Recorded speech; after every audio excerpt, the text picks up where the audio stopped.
tarde tuguni an bɛ kuma di président ma déclaration min b'a bolo ka taa nin sujet in kan a b'o lase aw ma o kuma ni ɲininkaliw olu cogo la فليبقى الله سبحانه وتعالى.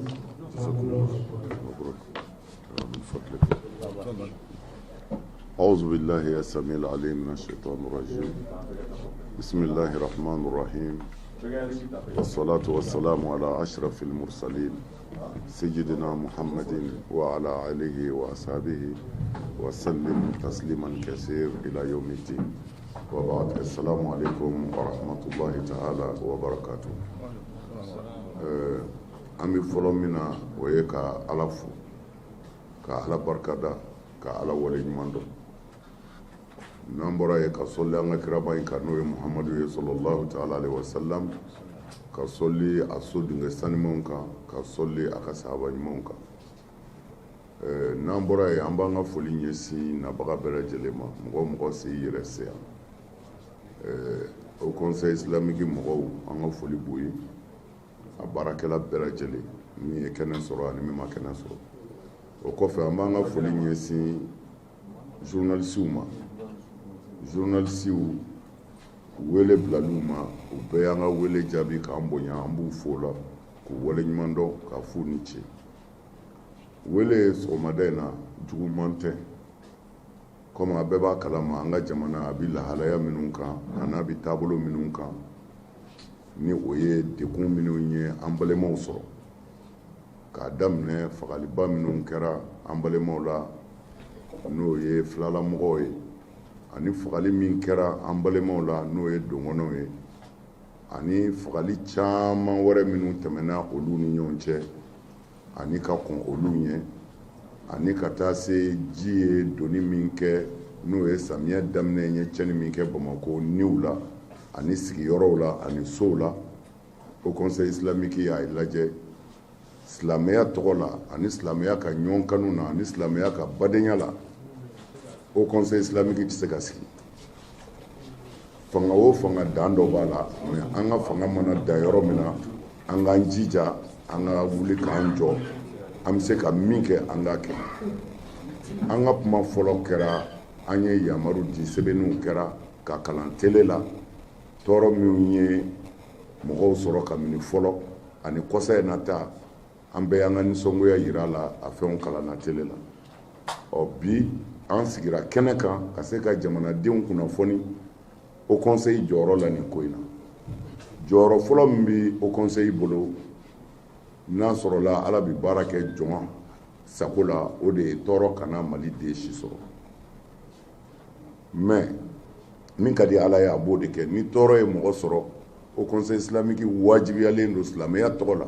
ka wuli ka jɔ ka fara tɔɔrɔtigi kan k'a ka tɔɔrɔ ta a fɛ o sababu kama an y'an ka dugawudenw kɛ ka ɲɛsin minnu tora nin kasara fɔlɔ ninnu na ani minnu labanna sisan ni wo ni tora la an ye dugawu kɛ a bɛɛ ye ka ala wele u bɛɛ ye o dama tɛ an y'a ye fana minnu dɔw balola réfugiés b'u la n'o ye minnu y'u sigiyɔrɔ bila siran kama ka taa yɔrɔ la min tɛ a sigiyɔrɔ ye o caman bɛ Bamako o caman bɛ Mopti mara la mana o conseil y'a ka réunion kɛ k'a ɲini silamɛya tɔgɔ la fo an ka wuli ni min bɛ se min na bɛɛ k'i ta kɛ dɔɔni min mana sɔrɔ o la an k'o fara ɲɔgɔn kan an balima minnu n'olu ye réfugiés ye Mopti mara la nin jihadi ni nin tɔɔrɔ in ye minnu sɔrɔ an ka wuli ka k'u tuloma kɛ o kɔfɛ fana ji ye tiɲɛni kɛ Bamako yan an ye dugawu kɛ a niw ye minnu ka sow kasara la ani kasara wɛrɛ minnu sɔrɔ o conseil tɔgɔ la dugawu kɛra u bɛɛ ye mais an ka baarakɛlaw y'a yira an ka fara ɲɔgɔn kan an k'a lajɛ toujours an bɛ se ka mun kɛ olu ye hali n'a dɔgɔyara u k'a dɔn silamɛw bi yan silamɛw b'u kɔfɛ an ye o kumaw fɔ o baaraw fana waleya bi an bolo senna ni ala sɔnna an bɛna o lawaleya mais kuma fɔlɔ ye mun ye k'a yira diɲɛ bɛɛ la silamɛ tɛ tɔɔrɔ fɛ fɛn minnu bɛ ka kɛ nin ye mɔgɔ fagaw ni joli bɔnw na silamɛya bi ban ma k'a kɔ don a la k'a kɛlɛ a seko bɛɛ la nin jamana in kɔnɔ ni ala sɔnna pour que jamana in bɛ se ka sabati a bɛ se k'a ka hakilisigi ni basigi sɔrɔ cogo min na o ti o conseil kelen jɔyɔrɔ ye o ye mali silamɛ ɲuman bɛɛ jɔyɔrɔ ye o ye fasoden ɲuman bɛɛ yɔrɔ ye o wele de bɛ da an ka fara ɲɔgɔn kan an k'an tɛgɛ don ɲɔgɔn bolo n'a fɔra ni kelen sara kana fɔ jɔnni fagara dɛ n'a fɔra i ye maliyɛn fagara e de balima fagara e de fagara o tuma na nin ti silamɛ si ka hɛrɛ ye nin ti maliyɛn ɲuman si ka hɛrɛ ye mana an ka wele da fɔlɔ o de ye ka se ɲɛmɔgɔw ma minnu ye dɔngɔnɔw ka ɲɛmɔgɔw ye minnu ye fulaw ka ɲɛmɔgɔw ye minnu ye bozow ka ɲɛmɔgɔw ye minnu ye bamananw ka ɲɛmɔgɔw ye an k'a lajɛ an ka kɛ ɲɛmɔgɔ ɲuman ye an k'an bolo di ɲɔgɔn ma an ka sabali dekun ɲɔgɔn faga fitinɛ foyi t'a kɔfɛ nimisa kɔ ni kɛlɛ wulila baden dama ni ɲɔgɔn cɛ a mana laban cogo o cogo a si tɛ gaɲɛ a bɛɛ bɛ nimisa mali ni jamana si tɛ ɲɔgɔn na mali denw dama de bɛ ɲɔgɔn na mana o ye fɛn ye silamɛya tɛ se ka i ɲɛ tugu min kan fɔ n'a dɛsɛra mana o conseil wulilen bɛ ka jɔ a seko bɛɛ la a bɛ se ka se ninnu bɛɛ ma cogo min na a bɛ se k'o fara ɲɔgɔn kan cogo min na nin fitinɛ in bɛ se ka bɔ jamana in kɔnɔ cogo min na c'est-à-dire jamana na lafiya o conseil islamique a wulilen bɛ ka jɔ o fɛlɛw bɛ ka tigɛ a fɛ wa ni ala sɔnna a tɛna a dabila fana fɔ jamana in ka suma o tuma na o kɔfɛ fana tubabu minnu b'an yɛrɛ fɛ yan n'o ye minisima n'a ɲɔgɔnnaw ye sɛbɛnni kelen b'an bolo an bɛn'u wele an n'u ka sigi u k'a walawala an ye u bɛ ka mun kɛ u bɛ mun na yan o ɲininen don an n'u bɛna sigi ni ala sɔnna o tɛna mɛn ka se k'a dɔn u bɛ mun de la yan u k'an ka mun kɛ n'an y'o fana dɔn k'o da jamanadenw ni diɲɛ tulo kan kumana an b'a dɔn ni jalakili kan ka kɛ yɔrɔ min na ni jalakili man ka yɔrɔ min na kumana o baara fana o b'an bolo baara caman bɛ an bolo min t'o ye silamɛya ka ɲɛta la ani silamɛw ka bɛn na ani nin jamana in bɛ se ka kisi cogo min na jamana in hali ni ko silamɛ jamana tɛ silamɛ de ka ca a kɔnɔ parce que mali ye 95% musulman an famana k'a to o la ko dɔ fara l'o kan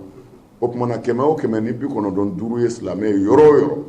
o baara silamɛya dun nana ni hinɛ de ye silamɛya nana ni makari de ye silamɛya nana ni ɲɔgɔn dɛmɛ de ye o kumana a bɛ wajibi an kan anw silamɛw n'an farala ɲɔgɔn kan nin jamana in ni an ŋaniya ɲuman ye ni ala sɔnna dekun min b'a kɔnɔ a bɛ bɔ jolibɔn ka ko ala ye k'i tugu ka mɔgɔ faga ala yɛrɛ ko maa o maa y'i tugu ka mɔgɔ faga a ma foyi kɛ a man kan ni fagali ye k'i tugu ka bin a kan k'a faga ko a n'i ye diɲɛ bɛɛ faga a n'o jugumu de ka kan mana silamɛ ti jolibɔn fɛ silamɛ si tɛ yen min dalen bɛ lahara la ko e bi sɔn ka ni dɔ bɔ nin cogoya in na ten silamɛya y'o kɔ mana an bɛ fɛ ka min fɔ aw ye ni wele kun fɔlɔ ye nin ye o ye nin ye mais an bɛ min fɔ ka fara a kan diinɛ ko kɛlɛ ti mali la kabini nin dugukolo in dala diinɛ ko kɛlɛ ti yan k'a fɔ silamɛya ni silamɛya cɛ kɛlɛ tɛ silamɛya ni kerecɛnya cɛ kɛlɛ tɛ silamɛya ni hali bolisɔnnaw cɛ kɛlɛ tɛ an bɛɛ ye jamanaden de ye i ye min faamu i b'i ka baara k'o kan n'an sera lahara a bɛ ɲɛnabɔ o tuma na kɛlɛ tɛ silamɛw ni ɲɔgɔn cɛ kɛlɛ tɛ silamɛw ni kerecɛnw cɛ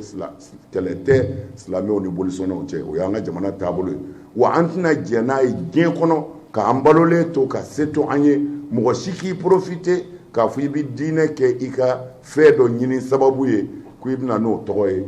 o conseil y'a jira k'a fɔ jɛn tɛna kɛ n'o ye o bɛna kunbɛn cogo bɛɛ la diinɛ ka to a ka sira kan jamana dilanli kama an yɛrɛ bɛnni kama kelenya kama hɛrɛ sɔrɔli kama mais diinɛ tɛna an tɛna jɛ n'a ye mɔgɔ ka diinɛ ta k'a k'i yɛrɛ mago ɲini sira ye k'i bɛ tɔɔrɔ se jamana ma kuma na ne bɛ kuma surunya yan président bin kɛrɛfɛ n bɛ kuma d'ale ma dakurunya 2 min b'ale bolo a b'o fara a kan kuma na an b'a fɔ ko aw bisimila aw ni ce je vous en prie tafadol ya cheikh la ni ɲinɛnen don fɛn dɔ ko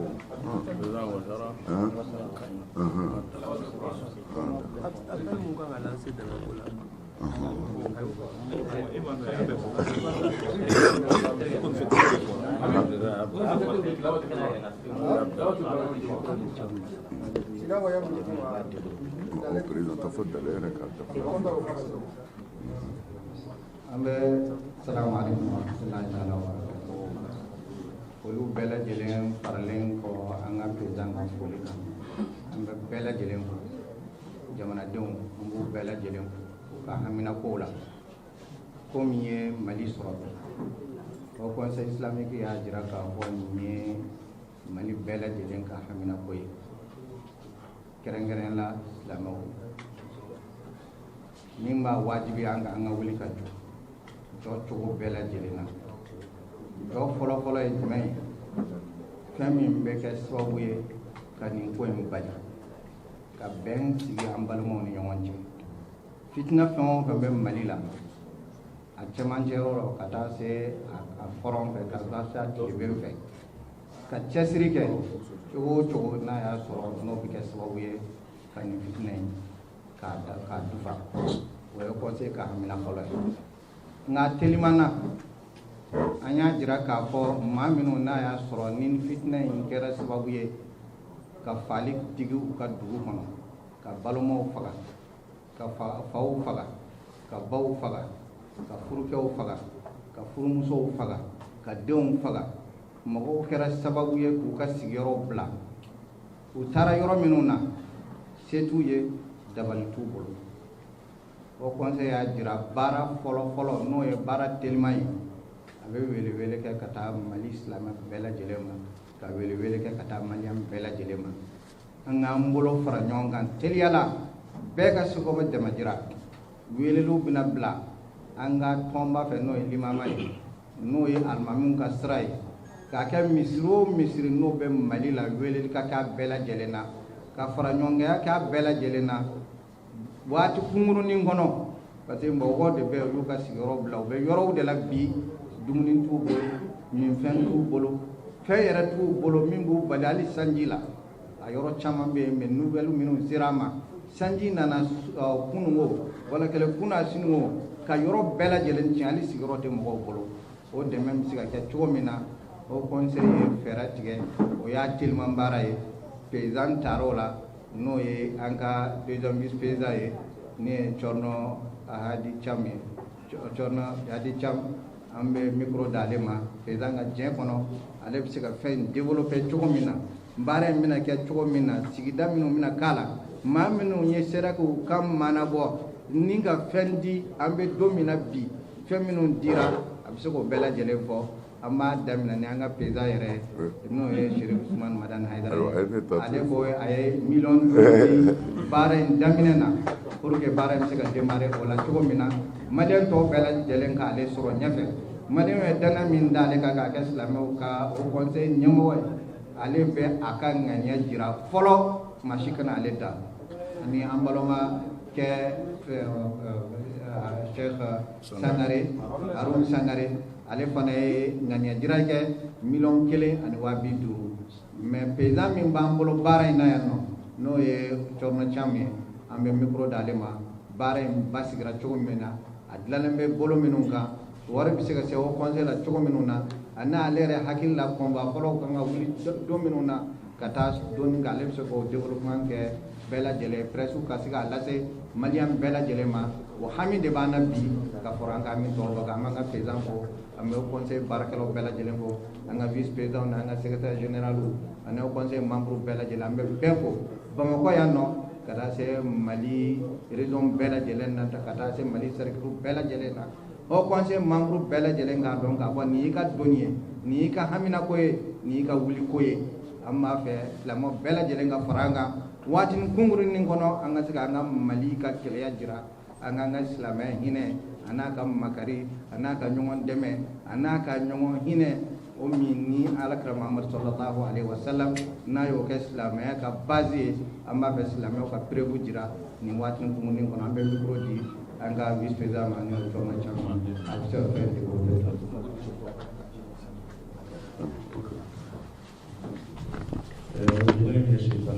بسم الله الرحمن الرحيم اللهم صل على محمد وعلى ال محمد au conseil islamique tola ani commission min sigira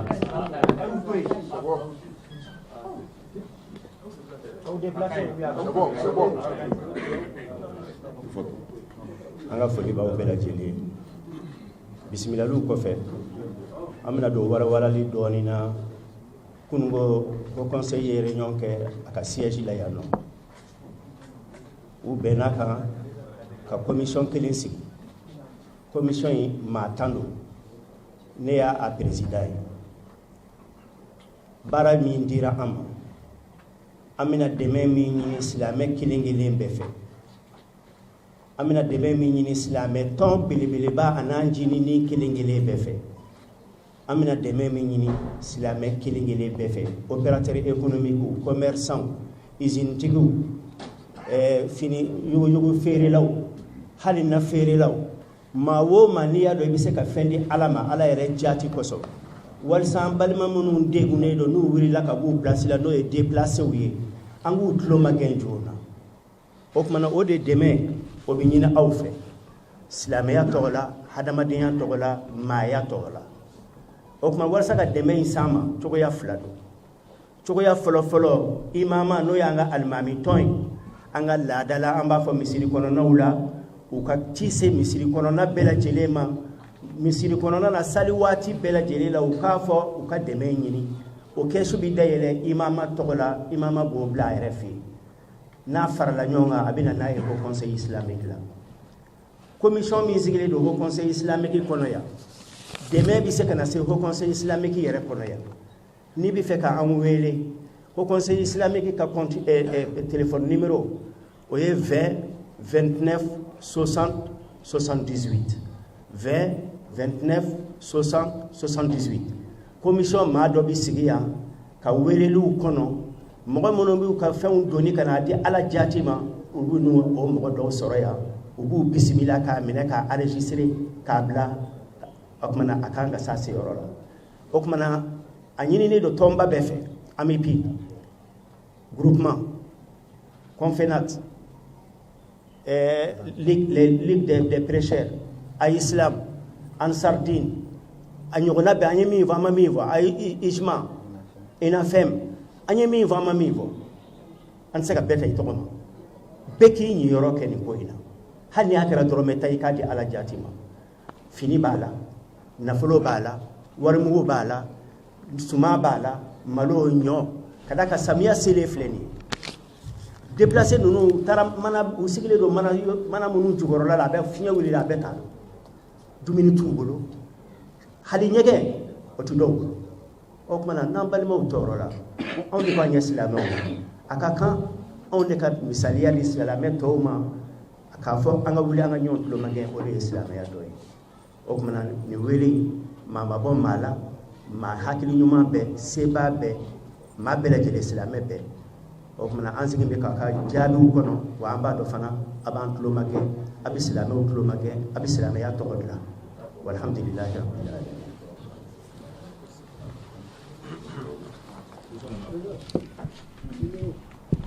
بسم الله الرحمن الرحيم الحمد لله رب العالمين والصلاة والسلام على أشرف المرسلين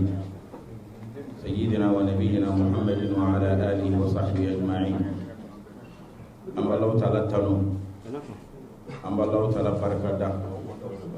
كونيوم بلا جلب دفنا لمساكين لكادمين على فولين كوكا ولين ماندو ambe au conseil membre belle télé au conseil membre belle télé a insensible belle télé amufo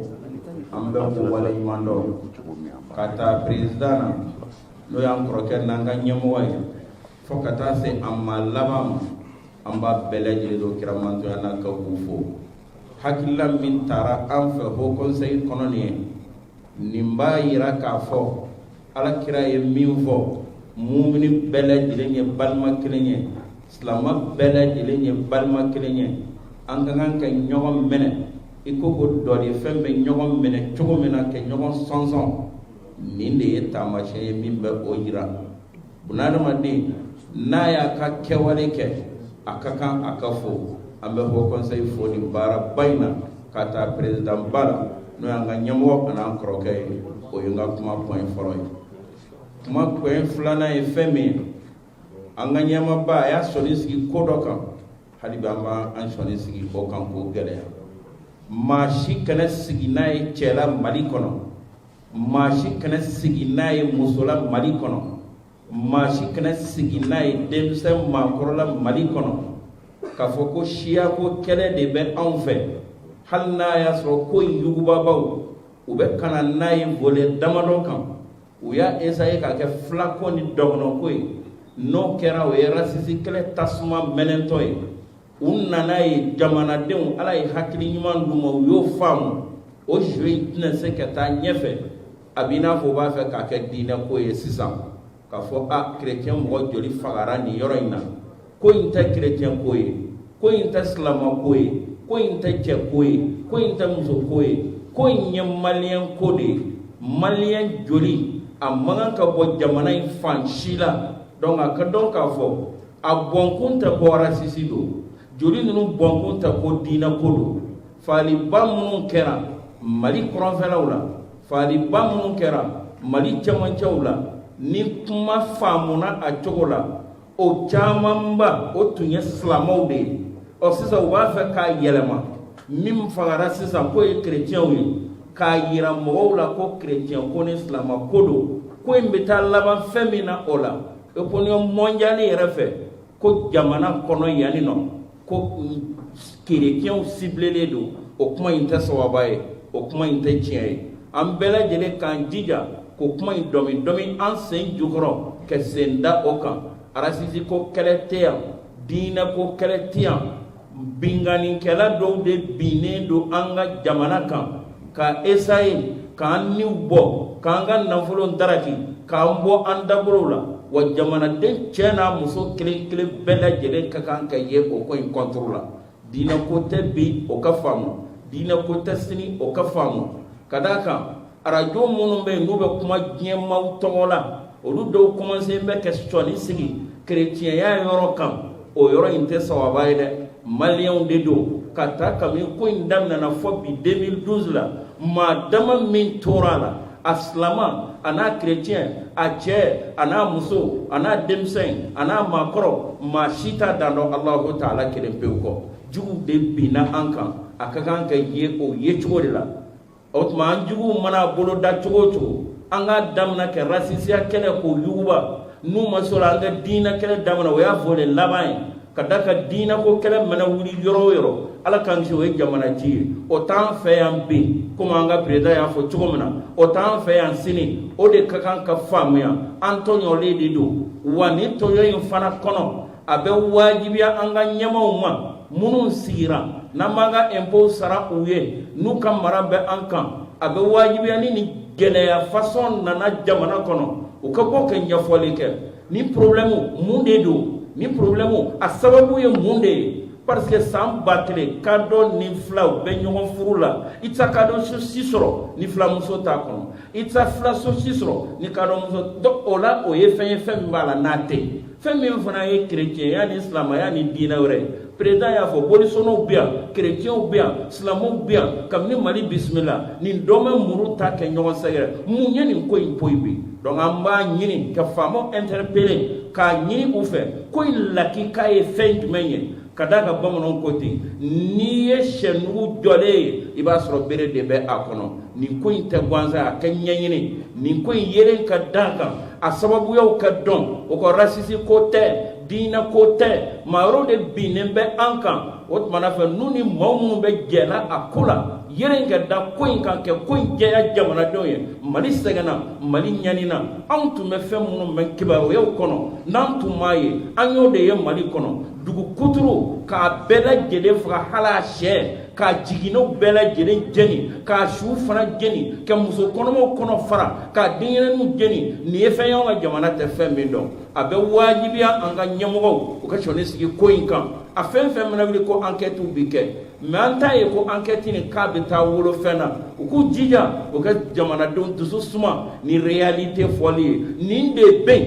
n'o bɛ yen jamanaden bɛɛ lajɛlen bɛ sɔrɔ ka wuli. Min ka kan ka kɛ, liti ka kan ka kɛ cogo min na, min ka kan ka min kɛ, o b'o kɛ pour que nin ko in bɛ kun da cogo min na. N bɛ se ka kɔrɔfɔ in kuncɛ ni fɛn min ye, k'a da an ka ɲɛmaa ta kan, o de ye nin ye. K'a ɲini Alahu Taala fɛ hali bi jamana in Ala ka basigi, k'a ɲini Alahu Taala fɛ Ala ka jamana in basigi. Haut Conseil islamique a jɔra jɔyɔrɔ min na nin ye an b'a ɲini Alahu Taala fɛ Ala ka barika don a la k'an bɛ ni cɛbɛn min b'a la n'an y'o yira ɲɔgɔn na biro in siri tuma yallahu rabbi o k'an bɛ n'o cɛbɛn Ala k'o jidi Ala k'o yiriwa jamana in Ala ka bɔ kunbalan na rabbana atina fid dunya hasana wa fil akhirati hasana wa qina adhaban nar allahumma abrim li hadhihi al umma amra rushdin yu'azzu fihi ahlu ta'atik wa yudhallu fihi ahlu ma'siyatik ya arhamar rahimin سبحان ربك رب العزة عما يصفون وسلام على المرسلين والحمد لله رب العالمين.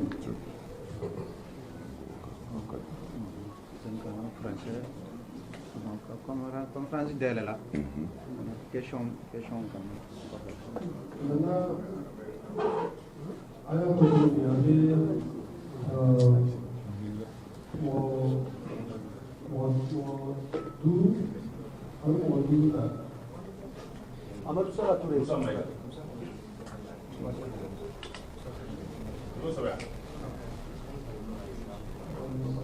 Amadou Sala Touré, Radio Salam.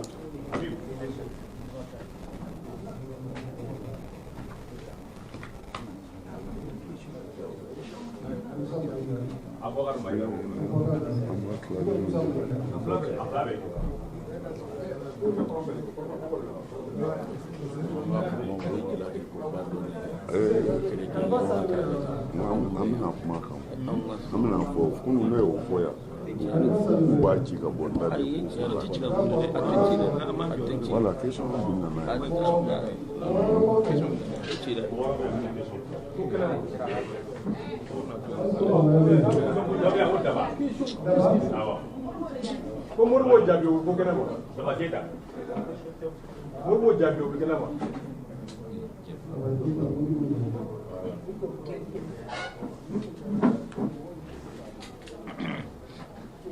Bon.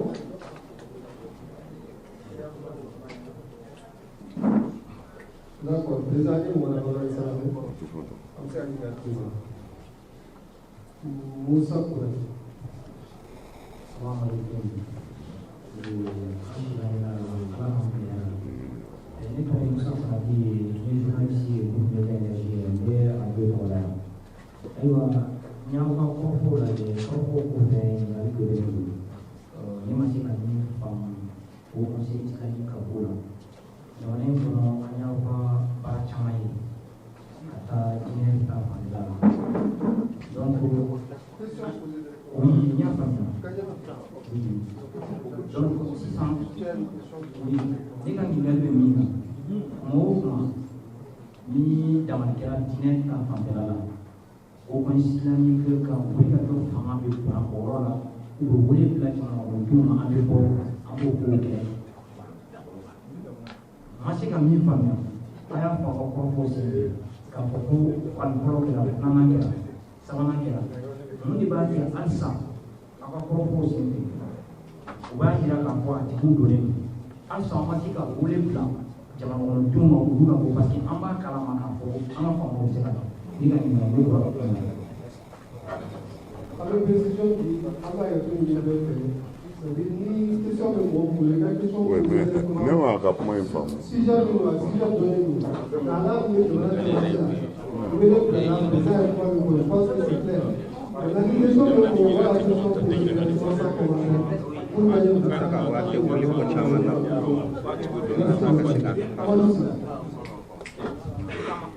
Apa ma faamuya mais aba n'a ɲininkali bɛ min na o conseil islamique mun de b'a kɛ a ye tan nin ko in na k'a sɔrɔ a ma wuli barisa fagali caman kɛra sisan nɔ de y'a wuli kuma ye ma se k'o de kɛ n'a ɲininkali bon ne bolo a bɛ sɔrɔ e ma kuma faamu n'o tɛ an ka kuma daminɛna n'o de ye a fɛn o fɛn kɛra an seko ye sɛbɛnni min ye k'a di Télé Mali ma an y'a sɛbɛn ka d'u ma u k'an ka nisɔngoya yira k'a fɔ min kɛra a ma bɛn an ma mais fo an k'a faamu o conseil islamique ye silamɛ tɔn de ye sɔrɔdasi tɔn tɛ politiki tɔn tɛ k'a fɔ ni ko gɛlɛyara an ka mugu ta ka wuli walima an ka jamanadenw labɔ o tɔn ti o conseil ye o conseil bɛ yen silamɛya sira de kan ni ka silamɛw bilasira ka bɛn sabati duw kɔnɔ ka bɛn sabati jamana kɔnɔ o conseil ka baara fanba ye nin de mais a ye mɔgɔw labɔ o tɛ o conseil ka baara politique tɔn tɛ wa ko dɔ kɛra a ye mugu ta an ka jɔyɔrɔ ye marifa tɛ o conseil bolo o conseil ye tɔn de ye dɔrɔn silamɛw ka bɛn jamanaden bɛɛ ka bɛn hɛrɛ ka don jamana kɔnɔ bɛn kɔnɔ kelenya kɔnɔ sinon fɛn o fɛn tɛmɛna an y'an ka nisɔngoya yira a bɛɛ la mais an ye kibaru kura de sɔrɔ réfugiés bi dekun min na an ko an k'a lajɛ an bɛ se k'u dɛmɛ cogo di sigi in yɛrɛ fanba ye nin de ani ko minnu kɛra sisan k'a condamné ka fara kɔrɔlenw kan ala sago sago a bɛ min fara président ka kuma o kan peut-être an balimakɛ ale ɲinana kabini 2012 au conseil islamique ye miliyɔn 100 yiri ka caman fara ɲɔgɔn kan chaise la yan k'a kɛ ka balo san k'a kɛ ka finiw san ka caravane wuli ka taa nord fan bɛɛ la o don y'a sɔrɔ gouvernement yɛrɛ tɛ se ka se yɔrɔ mun na hali ONG baw n'u b'a fɛ ka dɛmɛ min kɛ a bɛɛ tun bɛ tɛmɛ o conseil de ka sira kan yan o de tun bɛ don mɔgɔw ɲɛ sɔrɔsi maa 150 min labilala k'u libéré o conseil islamique ka négociation de y'a kɛ k'olu ka ɲɛnamaya ka sauver donc k'a fɔ o conseil wulila bi hakili la n balimakɛ i b'a sɔrɔ a ɲinalen don o ka conseil ma wuli bi da kabini problème min wolola don min na o conseil ka cɛsiri wolola o don o fana ka faamu kuma kɔnɔ ala k'an bɛ sɔrɔ. shukran lakum.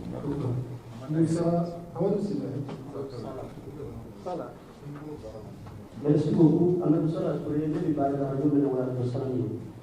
Ne ka ɲininkali min ye président i bɔra ka jira k'a fɔ ko papier dɔ b'aw bolo k'aw bɛna papier lase MINUSMA ma aw bɛna wele u kana ɲɛfɔli k'aw ye mais ne b'a fɛ ka yɔrɔ dɔ de dɔrɔn de fara kan président aw ti jamana ɲɛmaaw yɛrɛ wele wa parce que enquête in mɛnna senna dɛ dugu kelen jɛnna dugu fila jɛnna aw t'olu fana wele k'aw fara MINUSMA kan wa o ye n ka farin ka ye ka ɲininkali dɔ k'a fɛ o ye.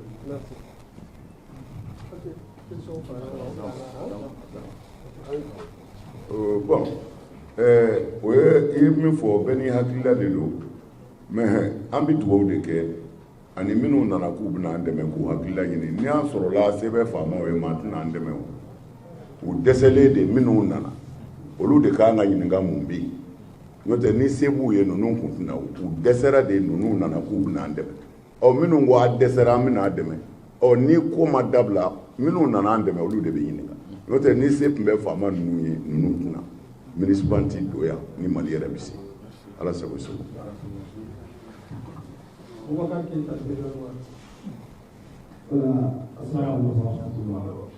Président a jira k'a fɔ ko kɛlɛ in tɛ siya kɛlɛ ye diinɛ kɛlɛ tɛ o la aw yɛrɛ hakili la kɛlɛ in kɔnɔ walima solution jumɛn bɛ kɛlɛ in na aw yɛrɛ bolo o ye ne laɲini.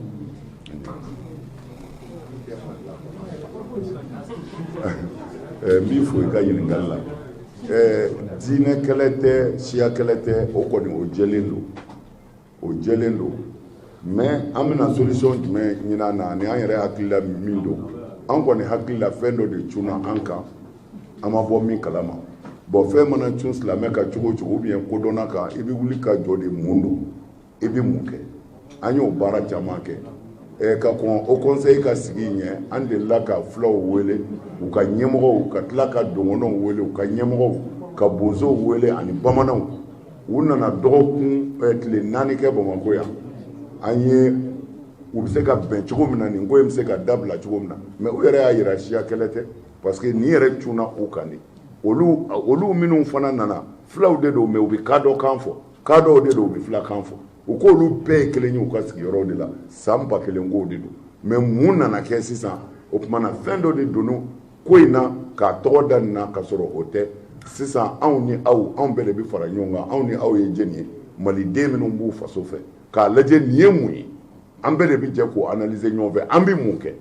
an b'o baara de kɔnɔ sisan ala sago i so.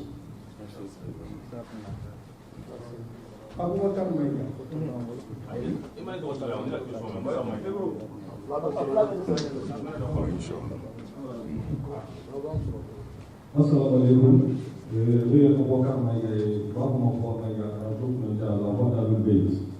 Ninalizante bolo oye ka président yali na manya ka ko bi ko conseil ko mali ko ni fali mi be ko fe ana ko chama chala ka ho ya ja sisa ka ko jine ko te sia ko te o wa ja ka ko ma wala te ka mayo ni be ka ko fa o ka mo ni ko ka mo di ko mu bi jine ko mali ko mali bi jine jamana ni yali ka ko conseil ke no ka pere jojon tie min b'a to karamɔgɔ minnu bɛ an ka sigida ninnu na olu ka fɔtaw bɛna bɛn ni kɛlɛ faamuyali ye wa i bɛ fɛ k'o de dɔn n'a y'a sɔrɔ o fɛɛrɛ tigɛlen don ko conseil bɛ karamɔgɔ minnu bɛ wajulu kɛ ko jamana camancɛ la fɛn in na olu ka wajulu tɛmɛn bɛ se ka kɛ ni kɛlɛ faamuyali ye u ka fɔta bɛn o kan n'o fɛɛrɛ tigɛlen olu bɛ fɛ k'o dɔn.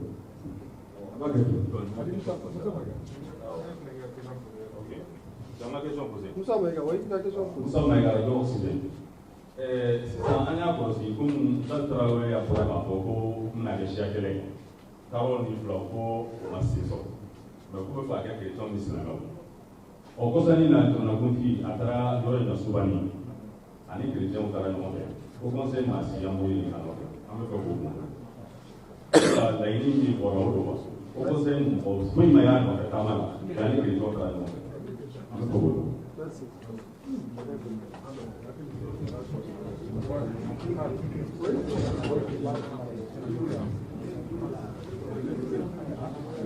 An balimakɛ ka ɲininkali fɔlɔ in ni o de ye o conseil kelen bɛ ka labɛn jumɛn kɛ i n'a fɔ karamɔgɔ minnu bɛ cɛmancɛ la olu ka kumakanw bɛ se ka kɛ nin labɛn bɛ o conseil bolo parce que o conseil bɛna mɔgɔw wuli ni Ala sɔnna ka taa terrain yɛrɛ de kan min bɛ yen ani u bɛ se ka min k'a la o kɔ tɛmɛnen kɔ a mɛnna o conseil ka labɛn fɔlɔ ye ni Ala sɔnna sunkalo in kɔfɛ ani imurakɛlaw nalen kɔfɛ o conseil ka labɛn fɔlɔ de ye ka wuli ka région bɛɛ kɛ k'a lajɛ silamɛw bɛ se ka don da kelen fɛ ka kan kelen fɔ cogo min na parce que n'o kɛra ni silamɛw ɲɔgɔn faamu jamana in a bɛ lafiya pewu o baaraw bɛ sen na n b'a f'i ye ko ɔhɔ ni Ala sɔnna o baaraw bɛ sen na o mɛnna o baaraw bɛ sen na wa an b'a la fana ni Ala sɔnna o conseil bɛna seko kɛ an ka se bɛ dan yɔrɔ o yɔrɔ jamana in basigili n'a sumali la an bɛna kɛ an balimakɛ ka ɲininkali min kɛra sisan ni o ye président ni kerecɛnw de taara tɔɔrɔw ye minnu sɔrɔ sisan président ni kerecɛnw de taara an ma silamɛ y'u nɔfɛ an ma o conseil mɔgɔ y'u nɔfɛ ouais bon tiɲɛ don ni ɲininkali bɛɛ y'a kɛ an na depuis a daminɛna fɔ bi an bɛ wele cogo min na an bɛ wele ten mais mɔgɔ bɛ fili an b'a dɔn président a filila jamana ɲɛmɔgɔ filila mɔgɔ bɛ fili a filila mais conseil tun kan ka hakili d'a ma conseil minnu b'a bolo parce que n'a fɔra ninnu fagara o ye kerecɛnw de ale ye kerecɛn karamɔgɔw de ta ka taa ka silamɛ karamɔgɔw to yen alors a kana kɛ mɔgɔw ɲɛna a bɛ sɔrɔ silamɛw de y'u faga silamɛw m'u faga tasuma min bɛ jamana kɔnɔ an si t'a bɔ fɔ dɔn Ala ka don an n'a cɛ o tɔɔrɔ de y'u sɔrɔ bon n'o tɔɔrɔ y'u sɔrɔ o conseil ka niveau la ani anw silamɛw ka hakili la ni maa o maa binna Mali kɔnɔ tɔɲɔli sira kan anw t'a fɔ i bɛ diinɛ jumɛn na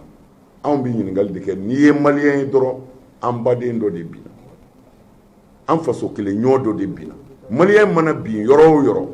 anw mago t'a la i bɛ diinɛ jumɛn na tant qu'il ye maliyɛn ye i y'an dɔ ye tɔɔrɔ min b'i kan an bɛ jɛ k'a tila o tuma na ni kerecɛnw fagara Mali la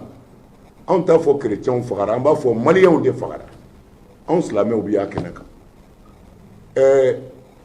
kerecɛnw ka ɲɛmɔgɔ Jean Zerbo n ka foli b'a ye mɔgɔ ɲɛnama don a tagali la Rome ni ka taa nommé a filɛ place min na nin ye k'o d'a ma anw silamɛw ye mɔgɔ d'a kan ka bɔ Mali la yan fɔ Rome min taar'i jɔ ka micro minɛ ka kuma Mali silamɛw tɔgɔ la k'a fɔ u nana Jean Zerbo bilasira o bɔra fɔ Mali la yan fɔ Rome alors bon o conseil de y'a délégué k'a bila ka taa o tuma an bɛ fɛ ka min fɔ Mali silamɛw ani Mali kerecɛnw ani Mali bolibatolaw kɛlɛ t'an cɛ an bolo bɛ ɲɔgɔn de bolo mais mɔgɔ bɛ fili an bɛ fɛ maliyɛnw k'o yɔrɔ faamu fili de don an ka ɲɛmɔgɔw filila de n'o tɛ u tun man ka taa ni kerecɛn dama ye ka silamɛw to yan parce que Mali silamɛ n'a kerecɛn bɛɛ ye kelen ye diinɛ ko tɛ kɛlɛ tɛ Mali la yan mana ni tɔɔrɔ ye maliyɛn dɔ sɔrɔ dɔrɔn anw mago t'a la i bɛ diinɛ jumɛn na anw mago b'a la n'i ye maliyɛn ye dɔrɔn an baden de binna an kan ka wuli k'a fara an baden kan a ye tɔɔrɔ min sɔrɔ k'a partager mana n bɛ fɛ k'a fɔ bɛɛ ye bɛɛ ka nin ko to tan k'a fɔ silamɛw ma wele o conseil ma y'a kɛnɛ ka chrétienw de taara fili de don an bi a fɔ bɛɛ ye u k'o to ten diinɛ ko kɛlɛ tɛ Mali la yan an balima chrétienw an bi foli k'u ye ni tɔɔrɔ y'u sɔrɔ u b'a fɔ an ye ni tɔɔrɔ y'an yɛrɛ sɔrɔ u bɛna an lajɛ an bɛ ka balo ɲɔgɔn kan ten mais n b'a di n dɔgɔkɛ ma a ka nin yɔrɔ dafa. président ye min fɔ a tɛ tɛmɛ nin kan pour que k'o yɔrɔ in sɔn ji la ni kɛmɛ yirika minnu binna ka kɔn chrétienw ta ɲɛ o fanba bɛɛ ye silamɛ ye est ce que o conseil fana taar'o la ka cardinal mɔgɔ k'o fana to yen wa o ma kɛ o donc président ye min fɔ fili de don erreur de don a kɛbagaw fana t'a dabɔ a kama k'a kɛ mais ni fili kɛra o ye fili o ka faamu maa kana bisigi na nin ye chrétien ɲɛmɔgɔ taara ni silamɛ fana silamɛ ka taa donc o ye diinɛ fila gositɔ ye ɲɔgɔn na ka na ni diinɛ kɛlɛ ye o ti Mali kɔnɔna na donc fili mana na bɛɛ lajɛlen de bɛ se k'i jija k'i bolo da a bɔda in na pour que hakili bɛ se ka sɔrɔ cogo min na o kɔni n'a y'a sɔrɔ o conseil de tun taara silamɛw ta la nin fana na chrétien ɲɛmɔgɔw taara silamɛw olu fana ta la donc mɔgɔ bɛ se k'a fɔ o tuma diinɛ ko donc diinɛ ko tɛ nin erreur de ye fili de don o tuma na fɛ min b'a la n'a ye ɲɛmɔgɔw sɔrɔ komi président y'a fɔ cogo min na o tuma ni bɛɛ lajɛlen ye maliyɛn ni ye an bɛɛ kan k'an jɔ k'o da kelen na arasi si diinɛ taabolo si tɛ lafiya k'a sɔrɔ tɔw bɛ ɲɛni na k'a fɔ ko jamana bɛ diya o la jamana fan bɛɛ lajɛlen bɛ kɛ kelen ye ka bɛɛ lajɛlen dilan ka bɛɛ lajɛlen lafiya bɛɛ b'i ka conviction baara ni Allahu Taala ka ko tɔ to o bolo donc n bɛ président ka kuma sɔn ji la ni fɛn min ye o ye nin ye opinion nationale ani mondial mɔgɔ kana faamuya nin ye chrétien nin taara ni chrétien silamɛw ta a bɛ taa n'o ye donc diinɛ fila bɛ ɲɔgɔn na o tɛ yen nin ye fili ye bɛɛ tun ka kan ka taa maliyɛn bɛɛ tun ka kan ka taa o tɛ hali haut conseil kɛlɛ ɲɛ donc fili de don a nana ala k'an bɛn sababa ma o kɛnɛ kɛ protection ye mɔgɔw bolo k'i bɛna fɛn dɔ installer n'o kɛra o ye juguw bɛ kɛ laɲini min kan an bɛ k'o de sabati o ye nin fɛn fila in si tɛ anw fɛ ala k'an bɛn sababa ma kɛ ko ni fa ko ni ŋaniya. Daba Keita.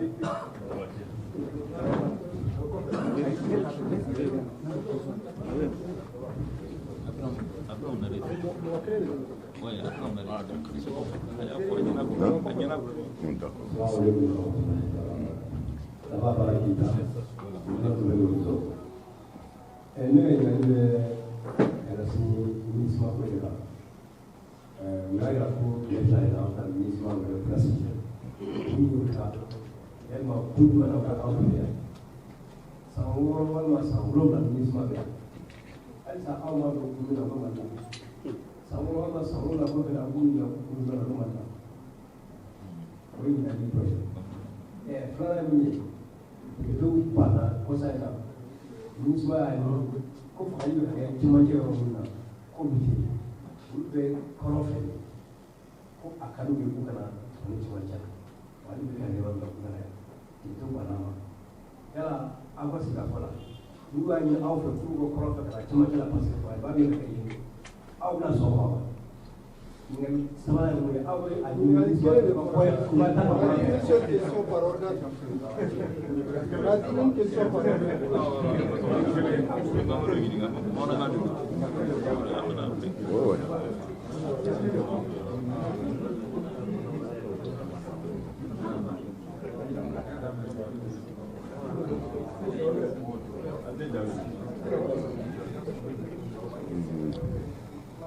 so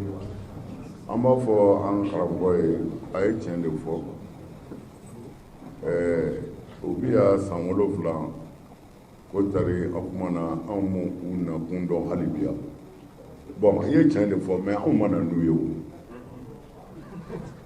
anw ma na n'u ye bon i mana ni maa min ye n'i ye kibaru mɛn ko a kan ka min kɛ n'o ma kɛ i kan k'a tigi ɲininka mais n b'a fɔ i ye tiɲɛ don minisima delila ka a ɲini yɛrɛ ka an ye an n'an sigira kuma caman b'a fɛ a yɛrɛ y'o fɔ an ye kunu mais bi an ɲɛ bɛ ko dɔw kɛtɔ la o ka kɛ k'ale to yan hali bi o de la an ko an bɛna segin k'u wele kun mun de bɛ yen u nakun ye mun o ye k'u hakili jigin de n'a sɔrɔla min bɛ yen n'anw t'o faamu anw k'o faamu bon e yɛrɛ ye min fɔ sisan anw tɛ nin kalama ne tɛ nin kalama parce que politiki ko ninnu anw intéresselen t'o la kosɛbɛ k'a fɔ k'u bɛna cɛmancɛ la ko député ko k'u kana na bon ne yɛrɛ o mɛnko fɔlɔ de filɛ ne fɛ nin bon n'a sɔrɔla n'u nana cɛmancɛ la n'o de bɛ se ka kisi kɛ bon ne kɔni bolo comme ne tɛ député ye an kɔni ta ye min ye silamɛya sira de don jamana bɛ kisi cogo min na jamanadenw bɛ kisi cogo min na an ka hami fanba ye nin dɔrɔn de ye alors mais u toli yan ani u taali o bi minnu b'o ko ɲɛdɔn de bolo comme anw ye diinɛ de ye an tɛ politiki ye donc bon minnu bɛ politiki ko kalama u k'an ka to yan walima u k'an ka taa bɔ olu de bɛ se k'o fɔ mais anw kɔni ta ye dɔrɔn maa o maa mana na k'i bɛ Mali dɛmɛ tiɲɛ na i ka kɛ Mali dɛmɛbaa ye i kana kɛ Mali labilabaa ye ala sago i sago n dɔgɔnin kuma b'e fɛ k'a dafa ɲininkali laban o bɛ Modibo Jalo bolo.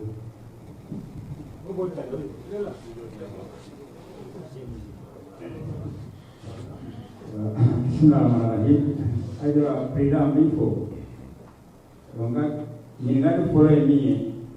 a ko président filila ne kɔni ma sɔn a ma parce que est-ce que président ma jira diɲɛ la k'a fɔ ko chrétienw de fara o ye n ka question ye parce que a dara RFI ka kuma de la o de ko tan ni chrétienw taara donc est-ce que aw dalen don la k'a filila a bɛ donc n ye sen joli kɛ palais la ye président comme i yɛrɛ bɛ ne wele ne politicien musulman i yɛrɛ bɛ ne wele ko ani bɛ ka bɛ n bɛ ɲa wa ɲa n b'a fɔ a ye comme bɛ ɲa wa aw ɲɛna to n bɛ fɛn min fɔ aw ye n bɔra kuma la.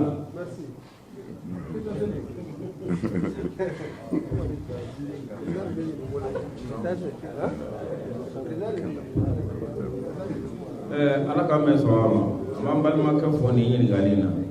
ne hakili la a ye ɲininkali min kɛ nin o conseil tɛ ɲininka o la président de bɛ ɲininka o la bɛɛ lajɛlen acte min bɔra i yɔrɔ hakilila min bɔra i yɔrɔ waleya min bɔra i yɔrɔ e de b'a justifier donc a kan ka taa chef de l'état yɛrɛ de ɲininka nin na a k'a ɲɛfɔ a k'a walawala n'o kɛra an bɛɛ bɛ bɔ ale ninnu ma ka se ka jaabi kɛcogo faamu anw n'ale an bɛɛ ye ɲininkalikɛla ye nin point na ala k'an bɛɛ sɔrɔ.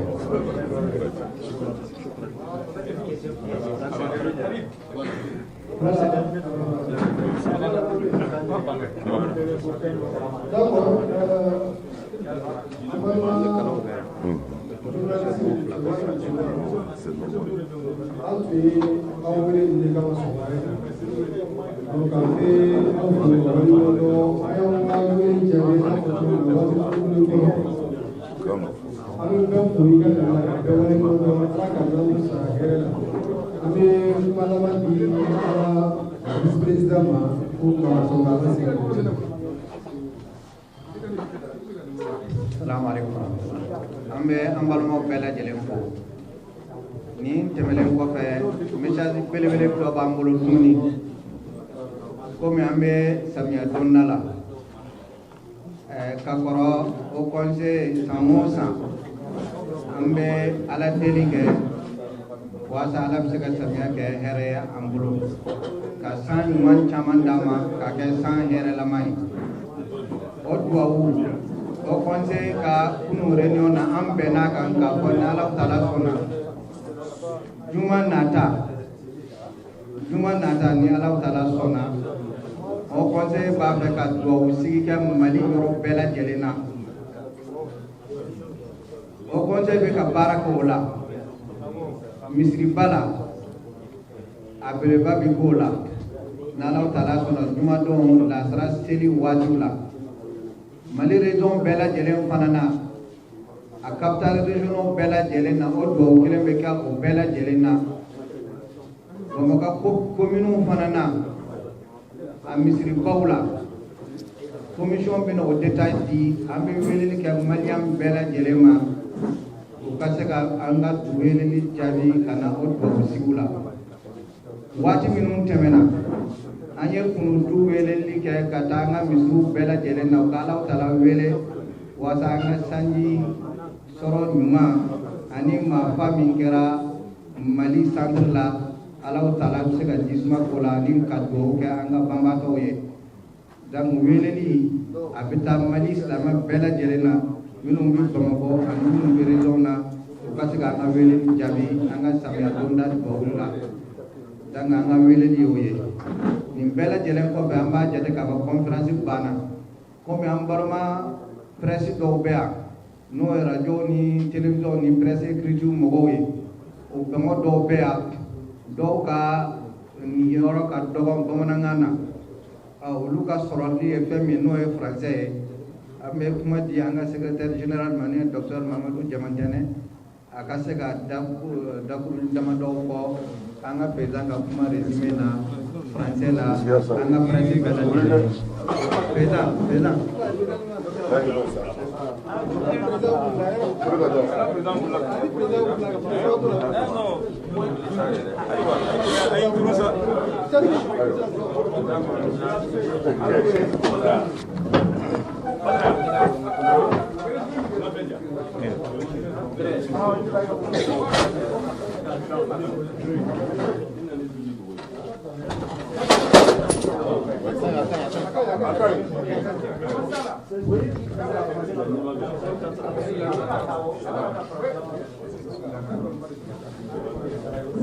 بسم الله الرحمن الرحيم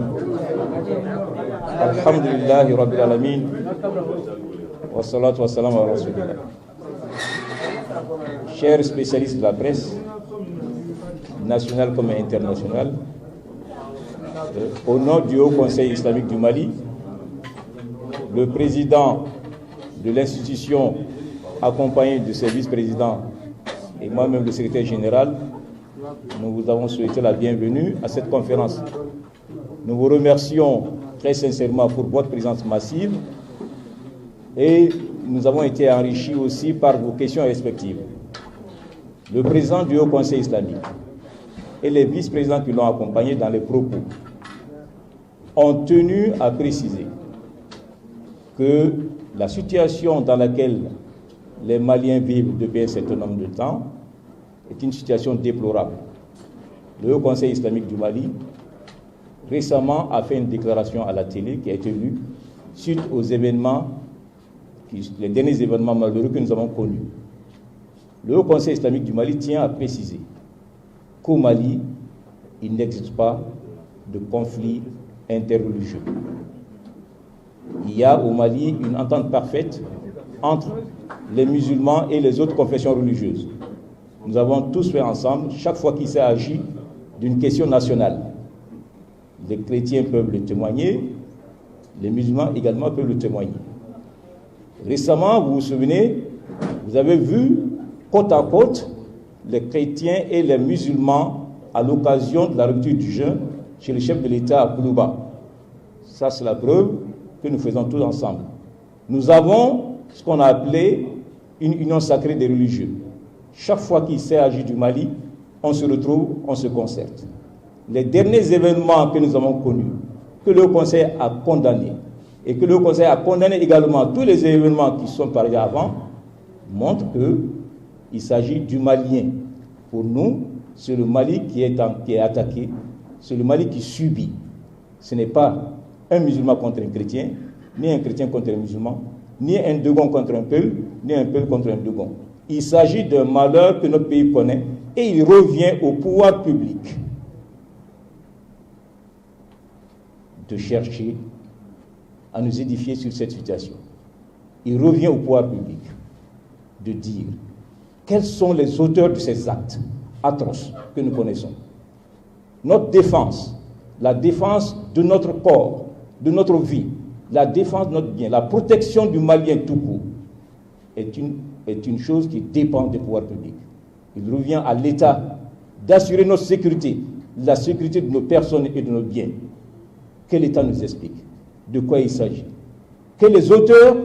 soient identifiés et punis. C'est ce que le Haut Conseil demande. Je vous remercie pour votre attention.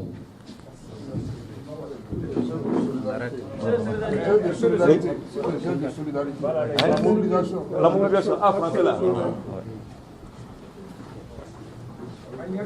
Eh bien, effectivement, le Haut Conseil islamique lance un appel de solidarité à l'endroit de tous ceux qui, ces derniers temps, ont connu des situations déplorables. Qu'il s'agisse des inondations, qu'il s'agisse des pertes en vie humaine, comme nous le connaissons actuellement, le Haut Conseil islamique lance un appel à tous les musulmans, à tous les Maliens, de contribuer à la douleur, à l'apaisement de la douleur de nos compatriotes. C'est pourquoi nous avons mis en place une commission ici de quête. La commission au Conseil islamique va recevoir dans les très prochains jours tous ceux qui peuvent faire un geste, et ces gestes-là vont être acheminés aux endroits qu'il faut. Au centre, même à Bamako, à suite des inondations, et nous lançons un appel à tout le monde. Une commission est en place, vous pouvez vous rendre au Conseil pour vos gestes. Merci beaucoup. Le commentaire du Haut Conseil islamique sur le fait que le président soit parti à Sobanda avec les partenaires, ça, le Haut Conseil. Que le président soit allé à Sobanda sans le Haut Conseil islamique, mais avec les responsables chrétiens, je crois que le président du Haut Conseil et ses collaborateurs vous l'ont dit. Comme beaucoup de Maliens l'ont constaté, on était surpris de voir que le Haut Conseil n'était pas là. Ça, c'est quelque chose auquel nous ne sommes pas habitués. Généralement, quand le chef de l'État fait appel aux confessions religieuses, il fait appel à tout le monde. Donc nous avons déploré cela au Conseil islamique, comme beaucoup de Maliens. Et d'ailleurs, les gens nous interpellent sur la question. Mais nous tenons à dire aux Maliens qu'il ne s'agit pas là d'un conflit entre confessions religieuses au Mali. Nous pensons qu'on aurait pu être associé à cette visite à Soban, au même titre que les autres confessions religieuses. C'est ce que nous avons dit. Merci. Vous pensez que cette chose-là...